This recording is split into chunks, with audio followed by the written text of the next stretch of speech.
Assalamualaikum warahmatullahi wabarakatuh. Berjumpa kembali teman-teman di channel kita ya Mas Teo KDR. Oke teman-teman, kesempatan kali ini kita akan berbagi informasi kembali ya, masih di seputar dunia pendidikan teman-teman ya. Dalam kesempatan kali ini kita akan berbagi informasi mengenai kepala sekolah teman-teman ya. Nah, seperti yang sudah kita ketahui teman-teman, nanti dalam pembahasan video ini kita akan membahas berbagai aturan terkait dengan penugasan guru sebagai kepala sekolah. Yang mana teman-teman salah satunya kita nanti akan membahas mengenai syarat PNS dan P3K. Ya mungkin ini ada kabar baiknya ya bagi rekan-rekan P3K. Mungkin yang ingin menjadi kepala sekolah ya, tentunya nanti kita akan membahas apa sih sebenarnya syarat-syaratnya supaya P3K ini bisa menjadi kepala sekolah. Nah, termasuk di sini tentunya kalau teman-teman sudah paham ya, ada namanya guru penggerak ya. Kalau guru penggerak kan jelas ya. Jadi memang arahnya ya untuk guru penggerak itu kan salah satunya kan menjadi kepala sekolah.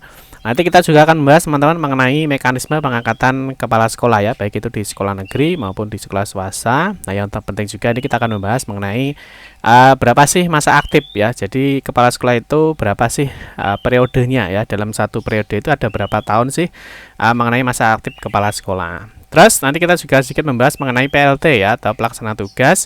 Ada tugas dan wewenang mengenai PLT kepala sekolah, dan termasuk yang terakhir nanti kita akan membahas mengenai pemberhentian kepala sekolah. Jadi kepala sekolah itu bisa diberhentikan itu dikarenakan apa?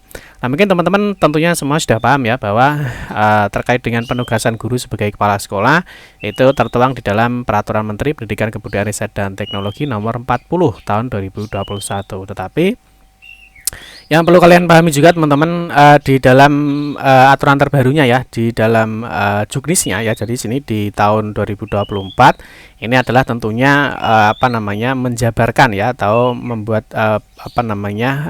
juknisnya ya. Jadi petunjuk teknis dalam pelaksanaan di Permendikbud nomor 40 tahun 2021, yaitu adanya keputusan dari Dirjen GTK teman-teman ya, nomor 4338 terkait dengan petunjuk teknis penugasan guru sebagai kepala sekolah. Nah, tentunya bagi teman-teman operator dapodik ya, jadi teman-teman operator dapodik tentunya kemarin juga sudah mengetahui ya bahwa ada surat edaran ini di tanggal 18 Maret 2024 terkait dengan pemberitahuan penutupan dapodik ya untuk update pengangkatan kepala sekolah negeri. Dan juga mungkin teman-teman juga paham ya bahwa di sebelumnya ya, di 18 Februari ini ada penggunaan sistem pengangkatan ya, ada penggunaan sistem pengangkatan kepala sekolah dan pengawas sekolah. Ya, ini mungkin teman-teman tahu ya bahwa sekarang itu untuk untuk kepala sekolah itu sudah ada sistemnya ya. Jadi ada namanya sistem seleksi kepala sekolah dan juga pengawas sekolah. Nah, itu kemarin juga tertuang di dalam ini teman-teman ya, SE dari 3 menteri ya, terkait edaran bersama terkait dengan percepatan pengangkatan kepala sekolah dan pengawas sekolah. Mungkin teman-teman juga tahu ya, ini ada SE-nya ya, terkait dengan percepatan di kepala sekolah ini tertanggal 14 Mei. Jadi mungkin nanti kita akan membahas teman-teman ya beberapa isu mengenai aturan, syarat dan juga mekanisme pengangkatan terkait dengan syarat-syarat untuk menjadi kepala sekolah. Untuk itu teman-teman silakan simak video ini sampai dengan selesai. Baik rekan-rekan semua, kita ingatkan kembali ya, bagi kalian yang baru pertama kali ya bergabung di channel ini atau mungkin baru melihat channel ini, jangan lupa ya klik tombol like ya, silahkan klik tombol subscribe dan bunyikan lonceng notifikasinya ya, biar Anda selalu mendapatkan informasi pertama kali dari kami. Bagi kalian yang suka membaca berita, silahkan kunjungi saja di laman resmi kita masteokdr.com. Di sini kita akan berbagi informasi ya, khususnya di seputar dunia pendidikan. Selamat menikmati informasi dari kami dan semoga informasi ini bermanfaat ya untuk kita semua. Oke teman-teman, langsung saja kita bahas untuk aturan terbaru terkait dengan syarat PNS maupun P3K ya, atau mungkin nanti yang di sekolah swasta ya. Artinya ini kan tentunya untuk di sekolah negeri ya. Untuk yang di sekolah swasta nanti tentunya di sini juga ada beberapa aturannya ya. Di sini kita akan membahas mengenai bagaimana sih seorang guru ya, baik itu PNS, P3K itu bisa menjadi kepala sekolah. Oke, yang pertama seperti yang sudah kita kasih gambaran tadi ya, ini mengenai aturan dari Permendikbud nomor 40 tahun 2021 tentang penugasan guru sebagai kepala sekolah, dan nanti kita akan membahas di sini teman-teman ya mengenai Perdijen ya, atau surat keputusan dari Direktur Jenderal Guru dan Tenaga Kependidikan Ini nomor 4338 mengenai juknis atau petunjuk teknis penugasan guru sebagai kepala sekolah. Nah, kita mulai dulu teman-teman, tentunya terkait dengan peraturan Menteri Pendidikan ya. Nah, ini nomor 40 tahun 2021 mengenai penugasan guru sebagai kepala sekolah. Dari sini dijelaskan teman-teman ya. Di dalam pasal ini teman-teman ya, di dalam bab 3. Nah, ini ya. Nah, ini terkait dengan mekanismenya, terus kita bahas mengenai syaratnya dulu saja teman-teman ya. Nih. Nah, ini kita cek dulu di bab 1 kan ada yang namanya syaratnya. Ya, jadi syarat guru bisa menjadi kepala sekolah itu harus memenuhi persyaratan. Yang pertama adalah kualifikasi pendidikannya minimal adalah S1 atau D4 dari perguruan tinggi dan program studi yang terakreditasi, memiliki sertifikat pendidik, memiliki sertifikat guru penggerak ya, memiliki masa golongan ya paling rendah adalah 3B, ini bagi PNS ya, memiliki jenjang jabatan paling rendah guru ahli pertama, ini bagi P3K, memiliki penilaian kinerja guru ya 2 tahun, nah itu minimal adalah baik ya selama 2 tahun terakhir. Terus berikutnya adalah memiliki pengalaman manajerial, itu yang minimal 2 tahun, sehat jasmani rohani dan seterusnya ya, tidak pernah dijatuhi hukuman dan lain sebagainya, tidak sedang menjadi tersangka, dan berusia paling tinggi adalah 56 ya. Nah, ini tentunya akan dijabarkan di dalam juknisnya ini teman-teman ya. Jadi dijabarkan di dalam juknisnya ini yang terbaru teman-teman ya. Jadi di 21 Oktober 2024 terkait dengan juknis ya. Ini terkait dengan penugasan guru sebagai kepala sekolah. Nah, di sini lebih detail karena ini adalah juknisnya ya. Jadi petunjuk teknisnya terkait dengan Permendikbud tadi. Oke, kita langsung saja yang pertama di sini teman-teman ya. Kita mulai saja di sini. Pertama mengenai bab 2, ini pengangkatan kepala sekolah. Nah, di sini dibagi menjadi 2 ya. Yang pertama adalah di sekolah negeri ya atau di pemerintah daerah. Nah, di satuan pendidikan di pemerintah daerah, yaitu guru PNS ya, guru PNS yang ditugaskan sebagai kepala sekolah oleh pemerintah daerah, baik provinsi, kabupaten atau kota, harus memenuhi persyaratan sebagai berikut. Yang pertama, memiliki kualifikasi akademik paling rendah ya S1 atau D4 dari perguruan tinggi dan program studi yang terakreditasi, memiliki sertifikat pendidik jadi wajib ya. Nah, yang C, memiliki sertifikat guru penggerak atau surat tanda tamat pendidikan dan pelatihan STTPP calon kepala sekolah, memiliki paling rendah ya. Nah, ini adalah penata muda tingkat 1 atau golongan ruang 3B. Jadi kalau mungkin teman-teman yang sekarang PNS golongannya 3B ini sudah bisa menjadi kepala sekolah, tapi tentunya ya harus memenuhi persyaratan lainnya. Yang kedua, memiliki hasil penilaian kinerja baik selama 2 tahun, terus memiliki pengalaman manajerial ya minimal 2 tahun, sehat jasmani rohani dan lain sebagainya, tidak pernah dikenai hukuman disiplin dan lain sebagainya ya, tidak sedang menjadi tersangka, terus berusia maksimal adalah 56 tahun saat diberi penugasan sebagai kepala sekolah. Terus ini untuk yang P3K ya. Nah, P3K, nah ini jika diberi mandat sebagai kepala sekolah ya.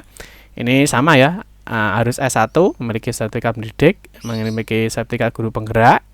Jenjang jabatan paling rendah adalah guru ahli pertama. Jadi ini atau golongan 9 teman-teman ya. Jadi teman-teman yang P3K guru yang sekarang diangkat itu kan menjadi golongan 9. Sama untuk memiliki predikat atau penilaian kinerja 2 tahun ya. Nah, ini minimal baik, pengalaman manajerial 2 tahun, sehat jasmani rohani, tidak pernah dihukum disiplin, tidak sedang menjadi tersangka. Nah, terus sama ya, jadi usia maksimal adalah 56 tahun. Terus sertifikat pemilikan sertifikat guru penggerak atau STTPP ya, calon kepala sekolah bagi guru PNS dan P3K sebagaimana dimaksud pada RUJ dapat dikecualikan dalam kondisi pemerintah daerah mengalami kekurangan persediaan bakal calon kepala sekolah karena jumlah kebutuhan kepala sekolah melebihi jumlah persediaan guru yang memiliki sertifikat guru penggerak ya, dan atau pemerintah daerah mengalami kekurangan peserta seleksi kepala sekolah dikarenakan adanya guru yang memenuhi syarat namun tidak mengikuti seleksi kepala sekolah yang diadakan. Nah, pada kondisi pada huruf A dan B di atas, Dinas Pendidikan dapat mengundang guru yang memiliki sertifikat guru penggerak ya atau STTPP calon kepala sekolah untuk mengikuti seleksi kepala sekolah sesuai dengan mekanisme yang diatur lebih lanjut pada bagian proses seleksi kepala sekolah dalam bab ini. Nah, kalau tadi di sekolah negeri teman-teman, kalau sekarang ini adalah di sekolah swasta ya atau di sekolah yang diselenggarakan oleh masyarakat. Nah, ini kalau kita lihat syaratnya juga sama ya, masih S1, memiliki sertifikat guru penggerak minimal 2 tahun ya. Tapi di sini kalau kita lihat ini beda ya. Jadi dia tidak perlu memiliki sertifikat pendidik, teman-teman ya. Ini kan hanya memiliki sertifikat guru penggerak atau STTPP. Jadi di sini tidak disebutkan memiliki sertifikat pendidik. Kalau di sini tadi ya, baik P3K maupun di PNS itu harus di sekolah negeri kan harus memiliki sertifikat pendidik. Tapi kalau di swasta ini tidak ada, yang penting memiliki sertifikat guru penggerak. Terus kalau kinerja sama, terus 2 tahun sama, jihad ini tidak ada masalah ya, sama ya. Ini untuk di sekolah di sekolah swasta. Terus untuk masa periode ya, masa aktifnya ya, ini masa aktifnya untuk kepala sekolah itu di pemerintah daerah atau di sekolah negeri, masa penugasan guru sebagai kepala sekolah pada satuan pendidikan yang diselenggarakan oleh pemerintah daerah adalah 4 tahun. Ya, 4 tahun untuk satu periode jabatan. Jadi kepala sekolah itu memiliki satu periode jabatannya itu adalah 4 tahun. Dan dapat diperpanjang penugasan sampai dengan maksimal 4 periode jabatan atau 16 tahun sesuai dengan mekanisme yang diatur pada bagian penugasan kembali kepala sekolah untuk periode lanjutan. Jadi satu periodenya itu adalah 4 tahun ya, dan dapat dilakukan perpanjangan sampai dengan 4 periode. Jadi kalau 4 periode berarti kan 16 tahun ya. Jadi ini aturannya ya. Jadi satu periode adalah 4 tahun dan dapat diperpanjang sampai dengan 16 tahun ya, atau 4 periode ya. Paham ya? Terus kepala sekolah menjalankan masa penugasan pada satuan administrasi pangkal ya, atau di induknya. Ini paling singkat adalah 2 tahun dan paling lama adalah 8 tahun, teman-teman ya. Jadi kepala sekolah itu boleh menjabat di sekolahnya itu maksimal 8 tahun. Ini ya. Nah, kepala sekolah tidak dapat dirotasi sebagai kepala sekolah pada satmikan lain sebelum masa penugasan 2 tahun terlampau. Jadi minimal 2 tahun, maksimal adalah 8 tahun ya. Ketentuan minimal masa penugasan tersebut berlaku juga bagi penugasan guru sebagai kepala sekolah pada daerah khusus. Ini ya. Terus dalam hal kepala sekolah diangkat dari guru yang belum memiliki sertifikat guru penggerak, ini masa penugasan dibatasi sampai dengan tersedianya guru yang memiliki sertifikat guru penggerak. Nah, masa penugasan dimaksud berlaku paling lama 1 periode ya, atau 4 tahun untuk mengetahui ketersediaan calon kepala sekolah yang memiliki sertifikat guru penggerak. Jadi mungkin teman-teman yang sekarang mengikuti proses guru penggerak ya, nah ini salah satunya ada poin ya untuk menjadi kepala sekolah, gitu ya. Terus kalau untuk yang di masyarakat ya, atau di swasta, masa penugasan bagi kepala sekolah yang diselenggarakan oleh masyarakat ditetapkan sesuai kesepakatan dengan pimpinan penyelenggara satuan pendidikan yang dituangkan dalam perjanjian kerja. Nah, ini kalau untuk mekanisme pengangkatan kepala sekolah ya, atau pembuatan seleksinya seperti tadi yang sudah kita jelaskan ya. Jadi sudah ada aplikasinya ya. Jadi untuk seleksi kepala sekolah maupun pengawas sekolah. Mungkin nanti teman-teman bisa cek di sini ada alur sistemnya. Ya, jadi alur pengangkatan kepala sekolah melalui SPK SPS. Jadi sekarang sudah menggunakan aplikasi, gitu ya. Terus yang berikutnya teman-teman, untuk ini berikutnya ya, ini di PMM ya. Nah, ini tentunya teman-teman nanti bisa lihat di panduan PMM. Nah, ini teman-teman bisa cek aja ya. Nah, ini panduan sistem pengangkatan KSPS, jadi kepala sekolah dan juga pengawas sekolah. Mungkin teman-teman bisa cek untuk panduannya, nanti mungkin kita sertakan di deskripsi video ini. Atau mungkin teman-teman yang mau download aturannya ya seperti biasa ya, teman-teman kunjungi saja di laman kita mes3d.com. Nanti teman-teman bisa download terkait dengan peraturan Dirjen GTK ya, terkait dengan petunjuk teknis penugasan guru sebagai kepala sekolah, gitu ya. Terus yang berikutnya teman-teman, nah ini proses seleksi kepala sekolah, nanti mungkin teman-teman bisa dipelajari ya dari juknisnya tadi. Terus yang berikutnya ini mana tadi ya.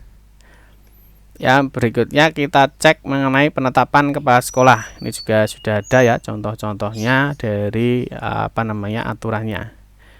Ini penugasan kembali ini tadi ya. Jadi kalau sudah dalam satu periode ya, ini ada penugasan kembali sebagai kepala sekolah ya. Tadi selama 4 periode teman-teman ya, maksimal 4 periode atau 16 tahun, gitu ya.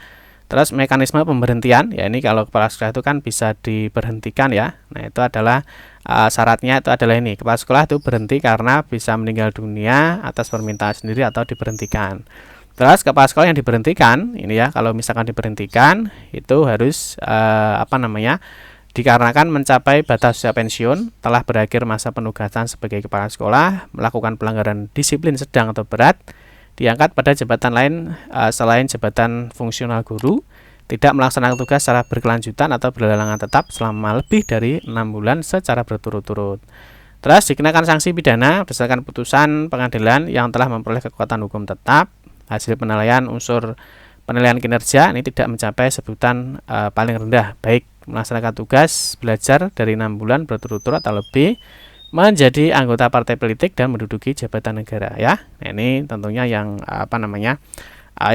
yang menyebabkan kepala sekolah itu bisa diberhentikan. Terus ini penetapannya. Nah, tahap selanjutnya yaitu penetapan pemberhentian oleh PPK dalam hal kepala daerah, pejabat oleh PJ, PLT, PJS ataupun yang lain sebagainya. Terus mengenai ini penugasan kembali kepala sekolah P3K sebagai guru ya setelah diberhentikan, ini juga sudah diatur di sini teman-teman ya. Nah, termasuk di sini ya penunjukan kepala sekolah sebagai PLT ya. Ini kan dalam hal kekosongan jabatan kepala sekolah pada satuan pendidikan karena pemberhentian. Nah, ini PPK daerah melalui Dinas Pendidikan sesuai dengan kewenangan dapat menunjuk pelaksana tugas atau PLT kepala sekolah. Ya, nanti di sini juga ada persyaratannya ya. Persyaratan sebagai PLT itu apa ya? Mungkin ini juga tidak jauh ya dari syarat tadi. Cuma di sini ada berusia paling tinggi adalah 59 tahun. Memiliki masa kontrak ya paling sedikit 1 tahun. Ini untuk P3K teman-teman ya. Terus di sini ada cara penunjukannya, masa tugas PLT. Ini penugasan paling lama adalah 3 bulan. Jadi PLT itu kan paling lama adalah 3 bulan kalau di aturan ya. Jadi PLT kepala sekolah dengan masa penugasan paling lama adalah 3 bulan. Dalam hal sampai batas waktu ditetapkan, ini belum bisa ya. Nah, ini dapat menerbitkan surat perintah yang baru. Nah, ini ya. Ini terkait dengan PLT. Terus di sini ada juga kewenangan terkait dengan PLT kepala sekolah. Nah, mungkin teman-teman ya setidaknya harus paham ya mengenai PLT kepala sekolah. Terus dan sebagainya mungkin nanti teman-teman bisa dicek sendiri ya. Nah, ini mungkin bisa dipelajari bagi rekan-rekan penugasan kepala sekolah pada sekolah di luar negeri.